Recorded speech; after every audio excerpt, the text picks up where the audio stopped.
Vamos lá, comentando aqui a parte de renda variável. Então, vou estiver uma olhada, naturalmente o cenário aqui tá complicado, tanto lá fora quanto aqui dentro, então o cenário segue desafiador. A gente vem falando um pouco disso nos últimos meses. Cenário para a renda variável, para as ações em si, continua sem muito trigger, né? Tanto pelo cenário macro desafiador, tanto pela parte micro também que tá ruim, assim. Então a gente está entrando agora tá no meio da temporada de resultados, já no início aqui no Brasil. As empresas aqui acabam soltando tudo em cima da hora, então tem até o dia 15 de novembro para soltar os resultados. Mas vai ser uma temporada de resultados, a nosso ver, fraca, assim, né? Não estamos vendo grandes triggers de resultado, tanto na parte doméstica, tanto na parte de exportação. Eu acho que a gente não vai ter grandes triggers de revisão para cima. Pelo contrário, o que a gente tem visto realmente nos últimos meses foi revisões para baixo, né? De lucro de companhias, tanto para uma dinâmica macro pior. A gente já discutiu até, né, que o PIB que a gente está vendo aqui no Brasil de 3% não se reflete na Bolsa, as empresas da Bolsa não estão surfando essa melhora de PIB. Então, a gente tem tido revisões para baixo de lucro das companhias aqui, tanto setores domésticos, de varejo, consumo, saúde. Não parece que agora, nesse terceiro tri, vai ter uma tendência para cima, tá? Então, do ponto de vista de trigger, a gente continua não vendo muito trigger ainda para ações. Porém, do outro lado, assim, a gente está ali há mais de 6 meses na Bolsa, nesse patamar ali entre 110 e 120 mil pontos. E o que a gente viu nesse mês de outubro foi mais uma vez o que a gente tem visto nos últimos meses, né? Mais um massacre das empresas de mercado doméstico, e o que vem segurando o índice basicamente Petrobras e bancos, né? Então, se você vê a Petrobras subindo, mesmo com todo o ruído que a gente está tendo, sobe 70% no ano. O setor de bancos, né, de forma geral, alguns ainda sobem no ano, dependendo do Banco do Brasil, sobe bem, Itaú, mesmo o Bradesco, que já caiu bastante, tem ficado estável. Então, o setor de bancos tem ficado estável, Petrobras, acho que na margem continua subindo, e o resto do mercado continua sendo dizimado, né? Então, na verdade, quando você olha o Ibovespa, é uma proxy bem ruim do que está acontecendo dentro da Bolsa. Então, mês passado mesmo, né, o Ibovespa caiu ali em torno de 3, a gente gosta de olhar o SMLL, né, o índice de small caps. Não gosto tanto do índice, mas é o que a gente tem para olhar uma parte mais doméstica. Ele caiu 7,5, né? Então, só para ter uma magnitude de como é que foi a queda no mês passado, da parte doméstica realmente que é muito mais. Então, o fato é que mesmo com a bolsa ficando parada, né, ou caindo pouco, tem ficado mais barato. A verdade é essa, né? Assim, as empresas realmente mais ligadas à atividade doméstica, mais expostas a juros, tem tido quedas expressivas, né? Mês passado, a gente viu várias empresas caindo 20%, 30%. É, Vou citar alguns nomes aqui depois. Então, na margem, por mais que o cenário esteja ruim, a gente tem adicionado mais posições ao portfólio. A gente vem trabalhando com bastante caixa nos FIIs ali há mais de um ano, né? A gente estava ficamos ali entre 15% e 30% de caixa nos FIIs, longo básico com direção um pouco mais baixo. Na margem, a gente realmente conseguiu alocar mais esse caixa, dado algumas oportunidades que bateram de preço, tá? Então, agora no mês de novembro, a gente está basicamente com pouco caixa, com zero caixa dos fundos. Mas, mais uma vez, não estou vendo nenhum trigger para a bolsa subir, não estou achando que vai subir amanhã, mas eu acho que quando bate algumas por preço, a gente acaba sendo disciplinado e compra. O trigger uma hora aparece. Então, as compras que a gente fechou muito mais por preço do que por achar que vai subir no mês que vem. É um pouco da minha cabeça aqui. Então, acho que começa a ficar um pouco mais atrativo ali alguns papéis domésticos. Quem me acompanha aqui sabe que eu estava um pouco mais cauteloso ao longo do ano. Acho que na margem tem ficado um pouco mais construtivo por preço, não necessariamente por fundamentos, tá? Bom, então, de forma geral, só para falar aqui alguns nomes que a gente adicionou, né? A gente voltou, falando da parte de commodities, né? A gente voltou a ter uma posição ali de Gerdau. A gente tinha zerado há 2 meses atrás por um momento pior, de mercado doméstico principalmente. Isso aí, o papel estava 25, R$ 26, o papel agora está 21.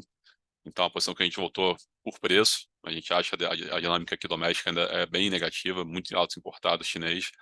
A dinâmica lá fora é um pouco melhor, nos Estados Unidos, mas bateu um pouco o nosso preço de posição pequena ainda, posição mínima. Então, a gente voltou até a posição ali em Gerdau.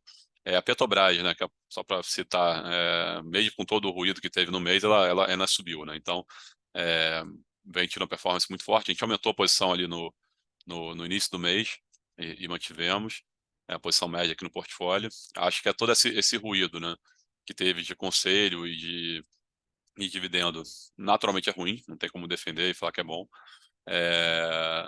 Mas, assim, o papel também sofreu um pouco por conta disso, né? A gente acha que o fato do governo ter criado a reserva lá de dividendos diminui a probabilidade de pagar um dividendo extraordinário, mas não impossibilita, né? O próprio ajuste fiscal mais difícil que está tendo o governo, ele aumenta a probabilidade do governo querer pagar dividendo para ajudar ali nas contas. Então, a gente só vai saber disso, na verdade, no balanço anual, que sai só em fevereiro do ano que vem. Mas, sem dúvida, a probabilidade de pagar um dividendo maior, ela foi reduzida, não necessariamente ela foi morta. Mas, mesmo assim, na verdade, com o petróleo do nível que está, mesmo pagando um dividendo mínimo, a gente está vendo um dividendo ali acima de 10% ao ano. Então, vai estar em torno de 12% ali, 13% de dividendo mínimo obrigatório, que só o mínimo já é bom, né? Então, acho que dá para manter a posição mesmo com todo esse ruído. Tá? Da parte de mercado doméstico, né? A gente comprou algumas empresas ali que foram bem amassadas recentemente, tanto por questões de revisão de lucro, tanto por questões de dúvidas fiscais, né? A gente sabe que tem ali diversas incertezas ainda pairando no mercado. Juros de capital próprio, questão de ICMF, tarifa de importação de produtos. Então, tem várias coisas ali sendo cap de cartão de crédito. Então, tem muita incerteza ainda que são irrelevantes. Então, mas também tem muitas empresas caindo pela metade por conta disso, né? Então, a gente montou algumas posições pequenas, tá? Nada muito grande, posições em Pera, Loja Renner e Soma. As três, basicamente, são afetadas pela questão do CMS de forma relevante. As três estão com um momento de resultado ruim, mas as três também caíram mais de 50% aí nos últimos meses. Então, são posições individuais, tá? Não é um bloco, mas só para falar, acho que dá para falar um pouquinho de forma geral dessas posições que a gente montou. Uma posição que aí duas posições que a gente aumentou ao longo do mês, né? Uma delas foi Sabesp, a gente tinha iniciado a posição no mês anterior. Acho que a dinâmica continua bem positiva ali de privatização. O papel tem ficado um pouco de lado até por conta desse momento ruim de bolsa. A gente aproveitou para aumentar um pouquinho a posição. Outra que a gente outra que foi bem no mês, tem indo bem, mas a gente mesmo assim aumentou, foi a Vibra. A gente também tem visto um mercado bem mais menos competitivo, né, na parte doméstica de distribuição de combustíveis. A gente acha que deve vir um resultado positivo agora nesse terceiro tri. Acho que pode ter revisão de lucro para cima para o ano que vem. Então, dentro dessa dinâmica de revisão para baixo de lucro das empresas, eu acho que a Vibra meio que fica um outlier ali e pode ter revisão para cima, tá? Então, a gente aumentou também um pouquinho a posição.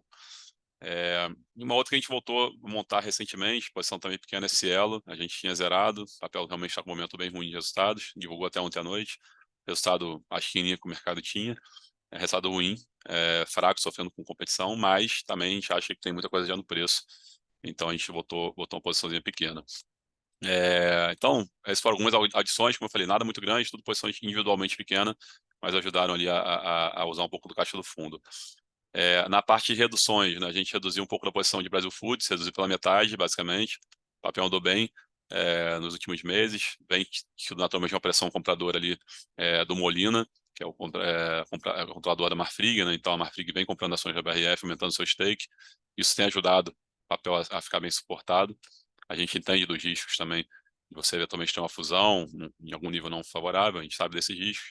Então também aproveitamos um pouquinho da performance boa e reduzimos ali pela metade, liberando caixa para outras posições, tá?